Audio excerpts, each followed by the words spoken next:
Hi everyone, nice to meet you all. After these amazing, beautiful presentations, before we present, this will be a bit more wacky presentation, I have to say. My name is NA, and this is James, my partner. We are together running a practice in East London, and we're doing several projects in Korea, South Korea, and in the UK. So we're called Of Architecture, and when we are asked to present one project for tonight, I have to say there has been a bit of difficulty to make decision which project to present. And it got to the point where we had a kind of a serious argument, being a bit emotional and personal. And then we made a kind of deal to add this slide in the presentation. So if you're ever interested in our work, apart from the one we present tonight, just please go to the website and see the work. So tonight we're going to talk about the project that we did in Kensington High Street, and this is called Sabah, and it is a convenience store, but more as a Korean meaning of convenience store as a typology.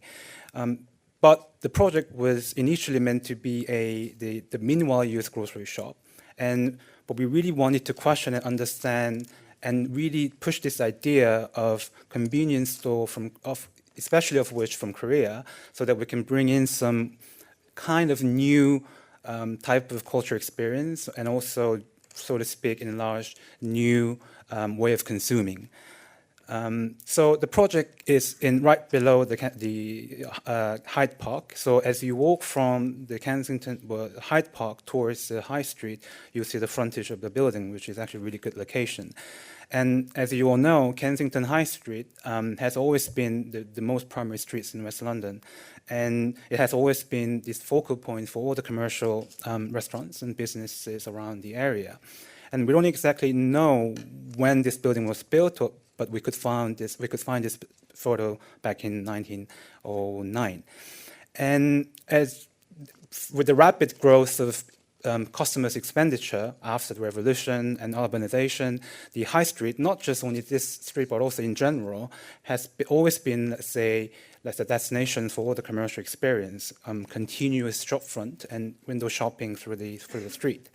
And particularly this building we were working on, we found quite interesting history, especially with the restaurant business on the ground floor.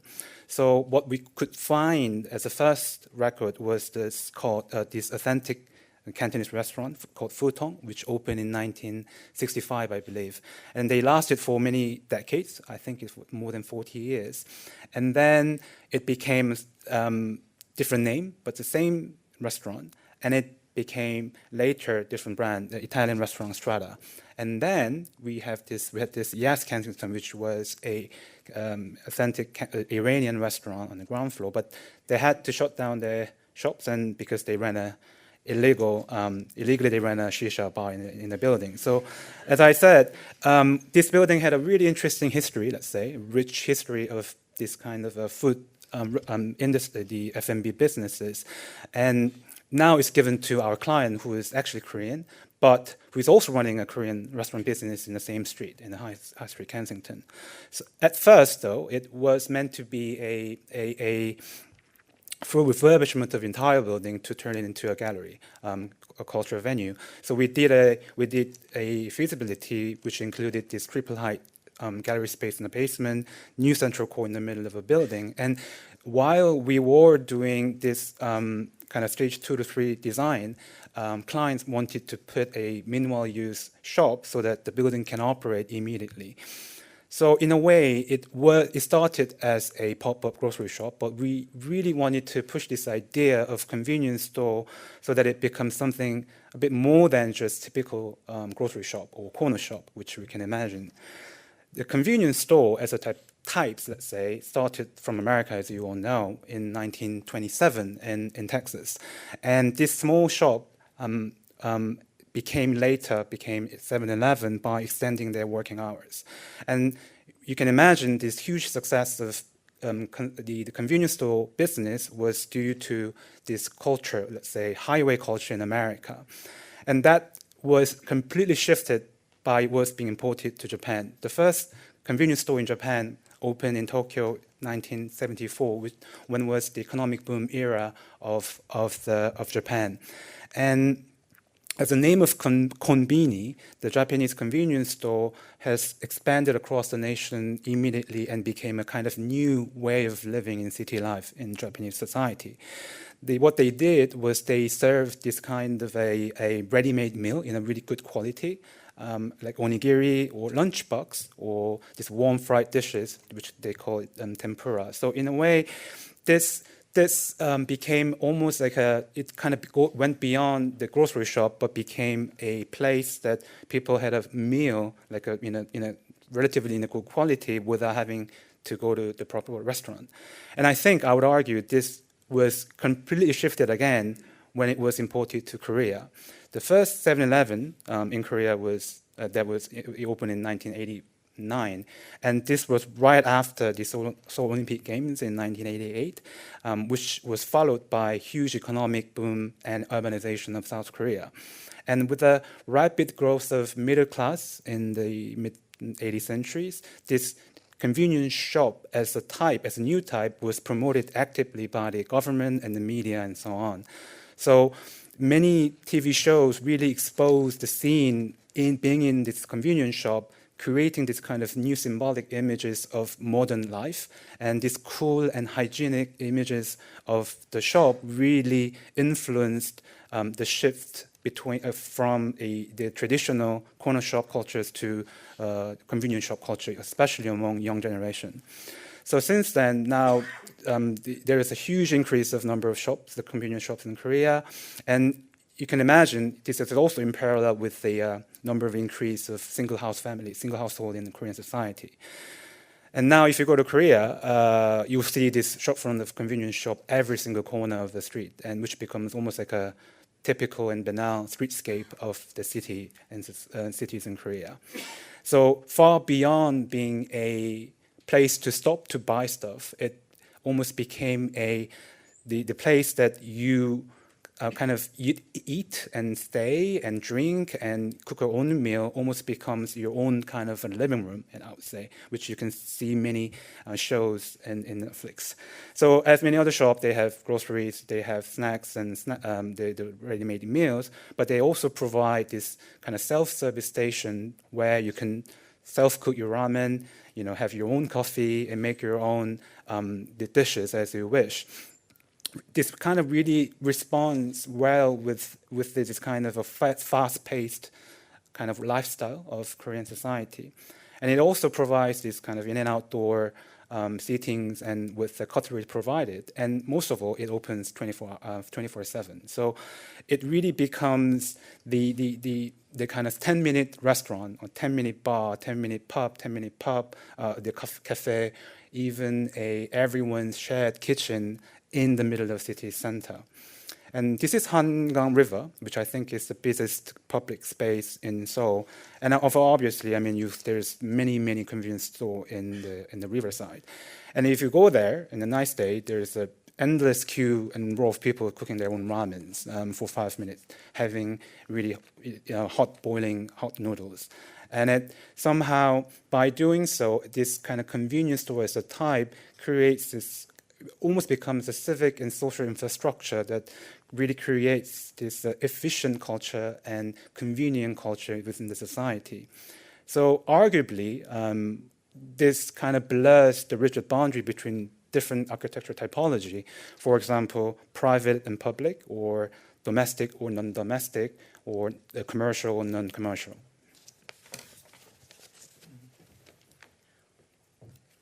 So now I'd like to talk about bringing this idea of convenience to London, and in particular Kensington High Street. As the name mentioned, our site is this tall and narrow Victorian building to the right here. It had many lives before, various F&B venues, restaurants. And today, really, Kensington High Street is a thoroughfare, an intense traffic route with 5-lane traffic. To the right-hand side there, you see a corner of Hyde Park. Just behind there is a big Hilton Hotel, which is opposite our site. And then even further, the kind of high street retail begins. And you can expect TK Maxx's, Accessorize, so on and so forth. Well, it's not exactly Hangang River, but I think there is this idea of, a parallel idea of transience, where Londoners are constantly looking for something new. Senses are heightened, pace of life accelerated. So at this corner of Hyde Park, it is as if one can compare this as a Formula One pit stop. A quick refuel, tires replaced, an injection of MSGs, protein, perhaps something to quench your thirst, and just so that you can run a few more laps. It was important for us that the shop front of this pit stop is open, well lit, a direct display of products, and more importantly, you can really see scenes of people eating from the street. The shop has a rather deep plan, with the entrance at the left here, where Kensington High Street is. We decided to kind of simply divide the shop into the front, kind of self-cooking kitchen, and the rear, which is the grocery section. Connecting them is a spine of cooking kind of stations. So as a self-kitchen, the front room is occupied by this long table above waist height. One side is the ramyeon kind of display wall. On the other side, self-service cooking stations, microwaves, topping stations, and so on and so forth. And to enable this, energy has really gone into just making a functional sequence of cooking, a true hybrid between a private kitchen at home and a commercial one, starting with this classic trio of, fridge, pantry, cooking, washing. The shop is essentially a series of kitchen modules unfolded in a linear way. So in the front room is this ramyeon cooking machine. The way to do it is that you first pick up the noodles and you would collect the container bowl, which often has this aluminum base for heat transmission, open the foil packet, place a noodle block in the bowl, empty the flavored packets and paste and so on and so forth, scan the packet and press start. The machine has preset cooking timers. It releases the optimum amount of hot water, depending on the type of noodles you chose.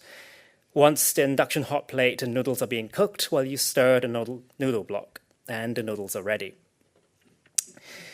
Towards the rear room is Rob. It's a robot arm that would dunk this battered chicken into the deep fryer. And apparently, freshly made by this repetitive shaking and dunking motion is the ultimate secret recipe for Korean fried chicken. Really looking from this image, there's something unmistakably Korean. And perhaps one can, in the contrary, think about the Japan house, actually. It's just a couple of doors down from sight. And imagine yourself dining and eating in this most elegant white cube space, gallery-like. This pop-up store is deliberately the opposite. Ramyeon is a cheap and easy meal. We spoke briefly about emptying the contents of this foil packaging. Here we asked ourselves, what is the architectural equivalent of this instant or ultra-instant, ultra-convenient way of building? Partly because it is a pop-up store and, constraints in time and budget, exposing the metal stud work seems logical to us. They are perhaps one of the most standard ubiquitous building materials, but when used in the right way against this kind of shiny skeleton frame, somehow these incredibly colorful, maximalist, ever-changing packets of food, it's in its rightful place. On the other hand, these kind of commercial stainless steel kitchen products that would normally not be in the front of house seems like it's always been there among the stud work. So to extend the spirit of being honest about how we build, we found this idea of directness, of using plasterboard finishes quite fitting. So we opened the catalogue of Builder Depot and simply used these types of plasterboards as our palette, putting the pink fire-rated plasterboard where it needs to be. And we have to admit this kind of self-kitchen grocery store / restaurant idea did raise some eyebrows. And we had one of the most confusing, if not interesting, conversations with the building inspector. What do you mean an open kitchen? Is it a store? Is it a restaurant? Has it been completed? Where are the photographs? What do you mean there's a robot? And but when he was there, actually, it was self-evident. And at the end, the inspection was actually rather swift. In a way, we don't think there's a need for decoration or embellishment. When it comes to shelving, we chose these adjustable, galvanized units. As flooring, the hard-wearing, kind of non-slip checkerboard surface, with the idea of being functional, utilitarian. I remember speaking to the builders, a couple of weeks before it finished, as it always happens, that we couldn't have repair the fire escape door. And he said, "Oh, I found this perfect material, and you would love it." Usually as architect, you go, "Oh, hang on a minute." But as it turns out, it's this incredibly cheap foiled sticker. And I asked you, well, how do you know it's a fire escape? Oh, we can put these bright green escape signs. And normally I would say a big no to anything that is, you can get in a stationery shop. But you know what? I quite enjoy these moments on site because he has always been questioning every decision that we've made. But in the end, finally, he kind of get it. And against this kind of silver surface with primary colors, off the shelf, unapologetic, functional, in our case, convenient. In a way, our role is about setting the principles of how we build. And we merely kind of offered what is essentially the backdrop of the shop. Defining the intervals of these kind of modular, full-size material. We never really cut them. Because of the temporal nature of the pop-up, we try to limit custom elements as much as possible. So we can anticipate simply to kind of reuse these full-size material in the next shop. So as you can see, Sabah is not our usual suspect. It's not our usual architectural project. It is inextravagant, and it forces us to work with constraints. But I think there's something quite fascinating to deliver this piece of Korean culture of convenience in the context of London. Hanggang ramyeon is a process, it's not a type of noodles. The thing that really defines them is the way that they're cooked in convenience stores by the people who actually eat them. And if ramyeon is this kind of easy meal made popular by individuals who simply don't have the time and space to cook at home, then Hanggang ramyeon inadvertently devised that by making the noodle preparation more public and into something that we can all share. And speaking of sharing and a collective practice, I'd like to kind of conclude with our small zine publication. And the intention is really to document a project with our collaborators who worked on the project. And we worked on the project with our colleague from the AA, Emily Priest, who edited the publication, and with photographs by Max Creasy, who took these lovely shots. They are included in the publication kind of alongside essays, which discuss histories and current conditions of convenience culture.